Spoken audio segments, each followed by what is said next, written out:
Hello and welcome to another episode of Issues and Insights. I'm Bryce Shoemate from Hardin County Government, and I tell you all we've got a great show, but we really have a great group lined up all throughout the year, every month, to talk about things or items that might be pertinent to what's going on for that particular month. And coming up, actually this is March 1st as we're filming this. This is Severe Weather Awareness Week, and so I've got a great crew assembled today, and this is actually the first time we've had somebody from the National Weather Service join us. And so today from National Weather Service, we've got Evan Webb. Thanks for joining us today, Evan, and we're so glad that you all got to come down. My pleasure. Joey Scott, the chief from Valley Creek Fire Department, and Joey's also the president of the Hardin County Fire Chiefs Association, and my good buddy that I worked with many years at the city of Radcliffe, Tommy Crane with Radcliffe Fire Department. And I got to tell you this, I say good buddy that we worked with several years. Joey Scott was also at Radcliffe Fire Department before he retired, and we all worked together. So we've had a very good working relationship, and I appreciate you all for that. And thank you for your service. We appreciate that. Thank you. Thank you. Yep. Evan, I want to start out today talking to you. You know, this is Severe Weather Awareness, and, you know, I know that you sent me some questions to ask you, but what do you all do at the National Weather Service to kind of prepare for Severe Weather Awareness Week and some of the things that you all put out so that it helps educate our folks? Sure. We have a severe weather safety campaign that we like to advertise moving into severe weather season and then before winter weather season begins as well. We just try to highlight safety information on all the big severe weather hazards that affect Kentuckians. So severe thunderstorms, damaging winds, large hail, tornadoes and flooding are the main ones we focus on. And if somebody wanted to find out some information about those, where would they go? I know that you all have got some type of website that folks could look at. Absolutely, weather.gov/safety. Or you can check out our local homepage at weather.gov/Louisville to find anything and everything. I hate to say this, but I steal stuff from you all the time, because if I post things, I've got a safety talk update that I put on Facebook all the time, and I steal graphics from you all from the National Weather Service, and they've got a great Facebook page, you all, and you can pull that up, National Weather Service, Louisville, Kentucky. Pull that up. You all have got several graphics and maps and so on that you put out when you start talking about weather. Yeah, absolutely. We've got a lot of different safety infographics, and then before actual severe weather events, we like to put out just general information and just hazards. So absolutely. Joey, talk about, so people wondering why I've got fire department here with us, and because that's, to me, is one of our first lines of defense that we see out here when we start talking about Severe Weather Week, because you all are very involved when we do have severe weather. Yes, sir. I mean, Hardin County as a whole, though, we all work great together. We've got, with emergency management and yourself, I can't thank you for the job you do of posting and keeping us all alert and on our toes there. And I know you and I collaborate a lot when there is an event coming, because we want to have the county prepared. We want to have the fire agencies prepared, and the fire departments of Hardin County do a great job.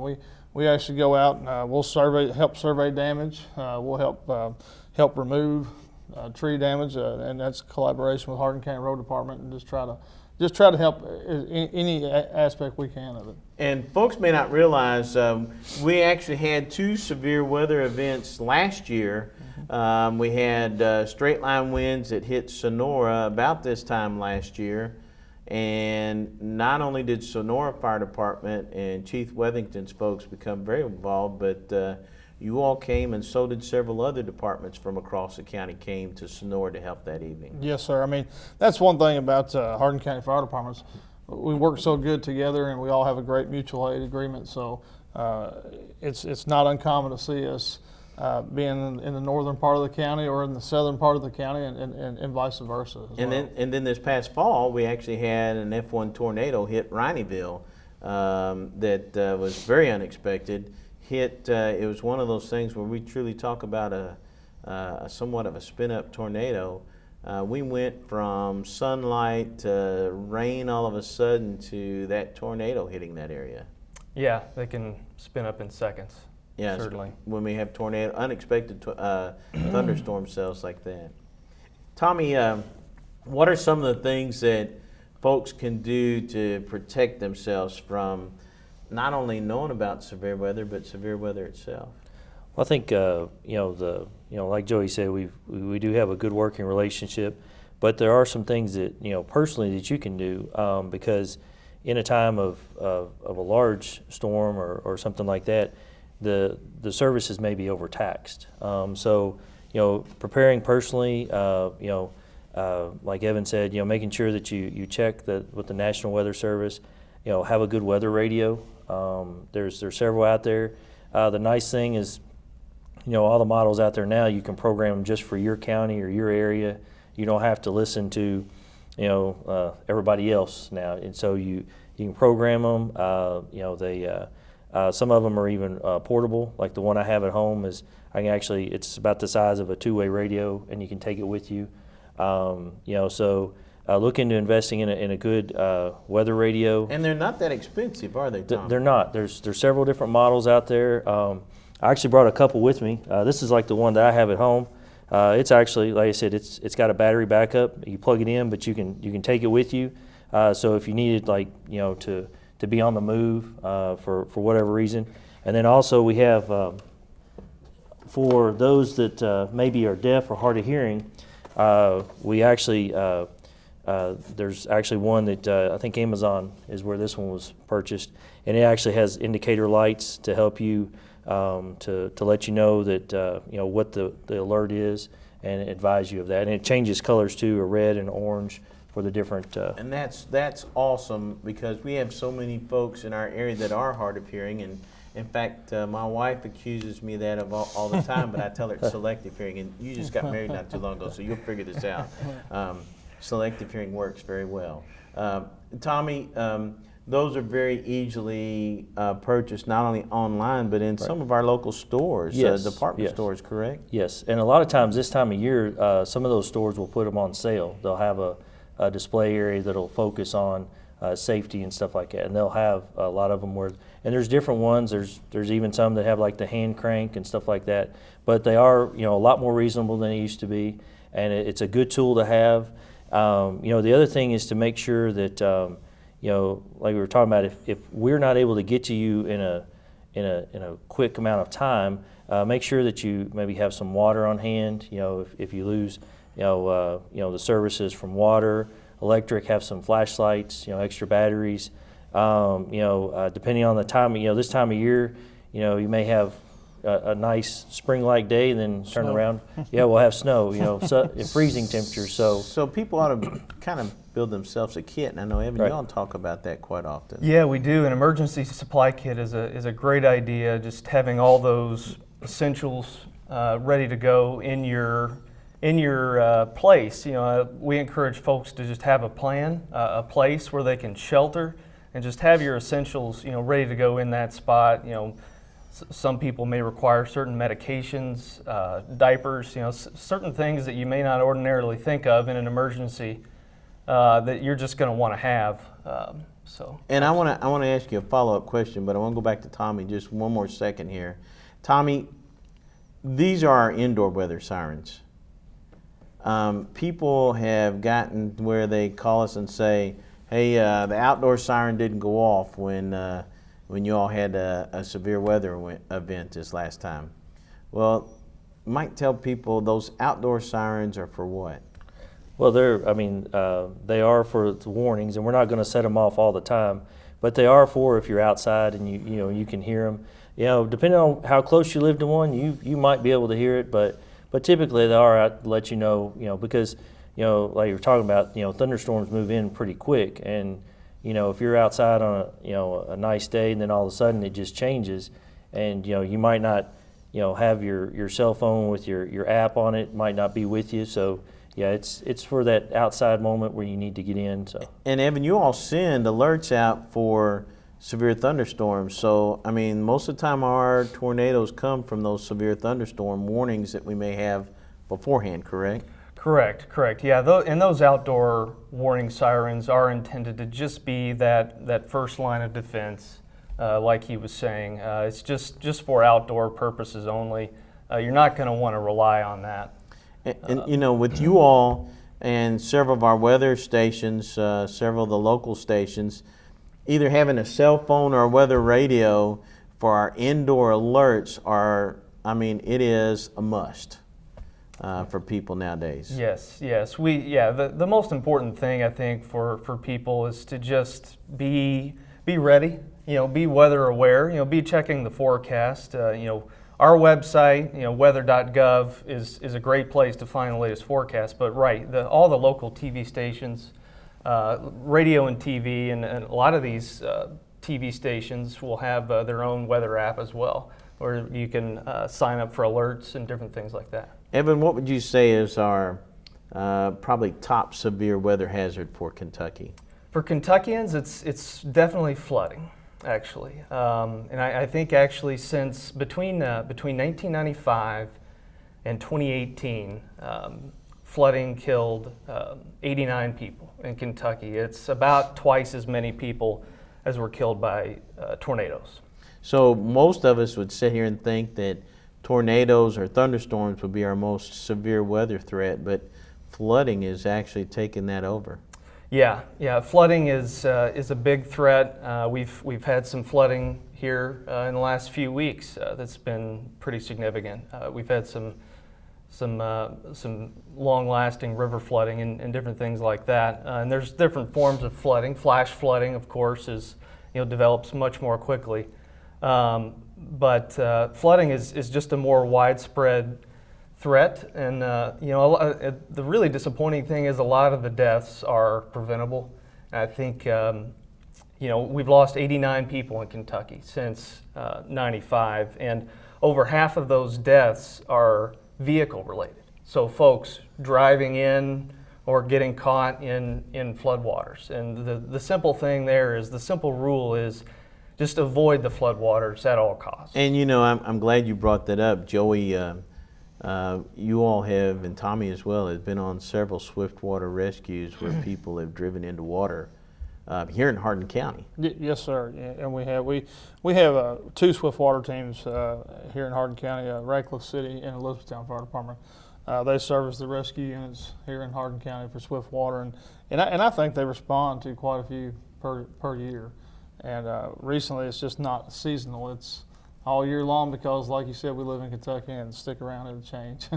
Weather changes from day to day. And Tommy Tracer augments you all on that that Swiftwater rescue that you all have in Radcliffe as well. Yes. The Tracer team is connected with us, and they do a very good job of responding with that as well. So. Evan, come back to you. What is number one thing for people to remember during flood? I think probably turn around, don't drown. Don't drown. Would be one of the biggest ones, I'd say. Absolutely, yeah. Just avoid the floodwaters. I mean, I think all of us can fall into a trap, and we underestimate the power of water. Is one of the biggest issues there, and we think we think we can drive through it, and it's just not worth the risk. How much do any of y'all know how much water it takes for an average sized car, if you start to drive through it, that it actually floats your vehicle? I think 2 inches of water, right? I think I've seen 12 inches. A foot of rushing water is enough to carry away a smaller car, and then anywhere from 18 to 24 inches, I think, can carry away a larger vehicle like a truck or a large SUV. I've actually been in that situation where the military took me to West Point when West Point was flooding back in '95, and water was rolling over top of the guardrails. Our good buddy Lamar Jones was chief of Muldrow at the time, and we all got in a Humvee, went with the military to West Point. And they knew that it was going to pick the Humvee up and move it over, and then we'd be able to go on. They didn't tell me, and so it picked that Humvee up and moved us over, and they said my eyes were about this big around. But you know, there's a picture that's been on Facebook here lately of a couple of Indiana sheriff's deputies rescuing an elderly gentleman that drove through, and the water is all the way up to his windows in that vehicle. So probably, like you said, people they underestimate the power of that water. Yes, they do. What lightning safety tips should everyone think about? Because when we have this severe weather, it seems like we see quite a bit of lightning around. Yeah, with lightning, the most important thing I think is to just to head indoors. You know, you want to be inside a sturdy shelter anytime thunderstorms are in the area. The last place you want to be is outdoors. The worst places you can be are kind of in big open areas, or on a hill, or under a tree, or on a lake, or you know, other body of water. You know, those are the last places you want to be. Standing next to a radio tower. Right. Any type of tall, isolated object. And I laugh about that because our radio system went out one night and it's lightning. I'm watching it, lightning everywhere, and I told the radio technician, I said, I guess the worst place to be at a time like this is standing next to a huge lightning rod, isn't it? Yeah. You know, and so Yep. we don't realize that. You know, I've seen the two of you all standing in water rescuing folks when it was lightning everywhere around us. And, you know, the old phrase of you'll see people running away, but our first responders running in. Yes, sir. I know you guys have seen that quite a bit. And Tommy, what are some of the things you all tell people at Radcliffe Fire Department when we get some of these roadways that are flooded? You all have areas that flood. Yes, they are working on trying to get some of those areas through that redoing the basin area and stuff by Wilson Road. But it is, you know, the biggest thing is like Evan said, you know, turn around and don't try to attempt it, because you often misjudge. Plus, you know, if it's moving water, there could be debris in there that could be a possibility. And also, you know, if there's down power lines, things like that, and you don't see the danger, you know, that's something we remind people of. You know, when in doubt, just stay away from it. Don't, you know, when we had the ice storm not too long ago, you know, we had several power lines that came down, and tree branches that brought the power lines down. So, you know, if you're out there, you know, the other thing too is, you know, when the ground gets saturated, and I know you guys have issued these warnings too, is you've got those trees that, you know, if they've already been weakened, or they're not in good shape anyway, that wind, you know, weakens them, and then you've got the soft ground, that, you know, you've got that potential of a tree coming over, or branches, even branches that have been hanging, you know, from previous storms, you know, then they have that potential to cause issues then. So, you know, after the storm, you know, during the storm, definitely seek shelter, but after the storm, you know, be cautious too. You know, just try to stay, you know, away from those areas. If you see something down, even if it is a telephone line and you're not sure, just go ahead and stay away from it. So. And Evan, that brings up a good point. You all have issued some high wind alerts here in the last couple years, where we didn't used to see that kind of alert. Yeah, we have, and right, that's exactly right. There can be any number of issues with floodwaters. You could have different pollutants, or you know, chemicals, or I mean, and even a lot of things that, you know, something that most folks may not think about is the road could actually be jeopardized. You know, if you've got you know, an area where the road's been flooded, you know, the road could actually be in rough shape underneath there, so it's really tough to judge. And that. I'm glad you said that, because Tommy and I have actually seen kids in the summertime going in and swimming in the floodwaters in Radcliffe, where sewer systems have overflowed in part of that, and how dangerous that is with those pollutants that are in there that people don't realize. And kids especially don't think about those things. They see water and it's hot and you know, swimming in it. And we've actually had some fatalities of drowning 2 years ago, of swimming into the waters while we had the heavy rains. Mm-hmm. So, Tommy, ask you a quick question on this.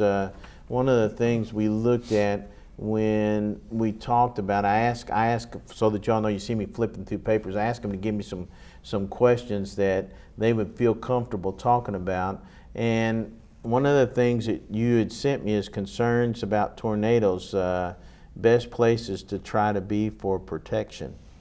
Yeah, and you mentioned our storm shelter, and I know, we have ours at the basement of Station 1. And I'm sure Joey remembers nights when they'd have storms, and somebody would man that station and that spot, and a lot of times we have several mobile home parks, and people would come there, and that's something we offer for like I said, we have several mobile home parks. People are free to come to that. We have signs indicating how to get to the station, and they are severe weather signs so that people know this is the direction we go. Vine Grove also has recently finally finished their severe weather shelter, and then also I think Muldrow has one as well. Well, I know there's you've several had close. Upwards of 100 people. It's been crowded before. In that shelter before. Yes. Coming from several of the places in Radcliffe. But what if we don't have that shelter? What if we don't have a basement in our house? Evan, what are some of the things we should look at for seeking shelter? Right, yeah, a basement is ideal. If you don't have a basement, the rule of thumb is put as many walls and floors between you and the tornado as you can. So you want to be on the lowest floor in an interior room without windows. I think one of the biggest dangers with tornadoes in particular is flying or falling debris. So you want to protect yourself from that, and go to the get low, lowest floor interior room. So. I've got road department guys that are out during the day and may not be near a facility that they can get into to put walls and floors. If you're trapped outside, what's some of the recommendations that you all give? If you're outside, the first recommendation is to find a shelter of some kind. If you have time, if you can get to a sturdy structure, that's going to be far preferable. Just being in a car, don't shelter under an overpass. That doesn't provide protection from tornadoes necessarily. I guess being in a vehicle is not really ideal either for tornadoes. So you really just want to try to get to a sturdy structure if you can. After storms go by, what some of the things that you all advise Tommy to do after that storm's gone by? We've possibly been hit. And it may not be in every bit of the city. It may hop around. Tornadoes even tend to hop sometimes. Sometimes they stay on the ground for a mile or more. What's some of the things that you all advise as far as what to do after the storm? Well, definitely, if you can, try to stay where you are. If you're not, if you don't need to be out and about, try to stay where you are, so that make sure that the roads are clear for us to get out and do what we need to do. And also, like we talked about before, there's those hidden dangers. If you go out and there's a down power line, or and we all have that curiosity. We want to go out and see what happened, what did it do. But if you can try to stay where you are, if you're hurt, absolutely call 911. Just be aware, like you said, if it was a large scale event, we're not going to be able to get to everybody right away. We'll have to kind of stage things, and that's where we talked about having your kit if you needed to kind of stay where you were. Try to make sure your cell phone's charged up. So if you do, if you're not going to have power at your house, or things like that, and talked about making sure you have medications available. But just use caution. Just not. If you do have to get out, make sure you're watching for all those things we talked about. The possible tree branches.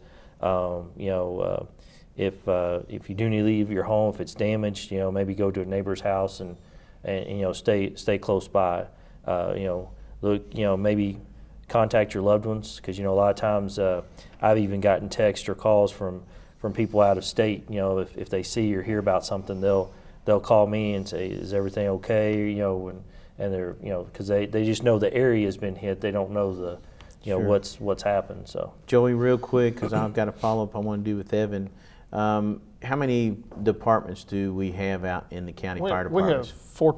14 fire departments in Hardin County, and I'd like to add just a little bit on what a lot of we have natural gas in the city limits, and some in the county as well. But the most type of gas is LP gas in the county, and which poses a big threat for floods. I've worked a lot of floods in '97. We had a lot of these propane tanks floating up off their foundations, and when they do that, they come apart and they're active. So that creates a huge danger, and worked some tornado damage a couple of years back, and also we had a lot of propane tanks that was leaking out. So we want the county people to understand they are our eyes on the ground. So report issues going on they can see. And by all means, don't be outside with your iPhones trying to get something for YouTube because that's so dangerous. So, but just report issues that you see. It helps us, like Tommy was saying, so we can kind of pinpoint the areas we need to be in. And with those 14 fire departments, you all are going to be in your areas looking for people that need help and Yes, the sir. damage. Yes, sir. Evan, one last thing I want to talk about. With all these alerts going out, there's a difference between watch and a warning. Those alerts, so that people know the difference of those real quick. Yeah, so the watch is just to indicate that the conditions are favorable for the development of severe thunderstorms or possibly tornadoes as well. The warning is going to be for a much smaller area, typically. The warning means take action. The warning means take shelter. There's a risk to either your life or your property that's imminent. So. Guys, our time goes by quick when we've got everybody here, and you all are so knowledgeable, and I appreciate you all coming out today. But one of the things we want to get out to everybody, folks, there will be a test for Severe Weather Awareness Week, March 6th. There will be a tornado alert for the state of Kentucky, and that will happen at 10:07 a.m. on March 6th. National Weather Service will send alerts out on your NOAA weather radio. The outdoor sirens will alert. Naturally, if it looks like we're having severe weather that day, we won't send that alert out typically, but if it's not, I want you to be aware of what's going on. People are going to be practicing their tornado drills. The young people in your county schools are going to be practicing those tornado drills because we've gotten that out to everybody already, so be alert. I've had several businesses call me that are going to be practicing that day, so I want you to know what's going on. Gentlemen, thank you all for all that you do to keep our folks safe. Thank you. Evan, first time we've had somebody from the National Weather Service here on our local channel, so thank you for coming down today. We appreciate all you do to keep us safe and watch out for all of us and all the alerts you all send out. Yeah, no problem. My pleasure. And you all may not know this, but Evan actually lives in Hardin County, so it's really cool. That means he has a vested interest in what's going on to keep us alert. Thank you all for joining us on Issues and Insights, where we try to keep you up to date on everything that's going on in this big county that we call Hardin. And we'll keep you informed of what's going on throughout many of our shows that we have. But more importantly, what's going on in your students' life in the Hardin County school system. Stay safe out there.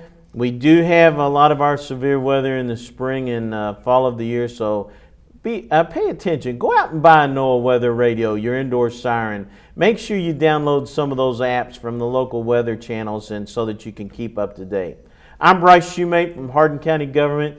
Thanks for joining us, and stay tuned to Hardin County Education and Community TV.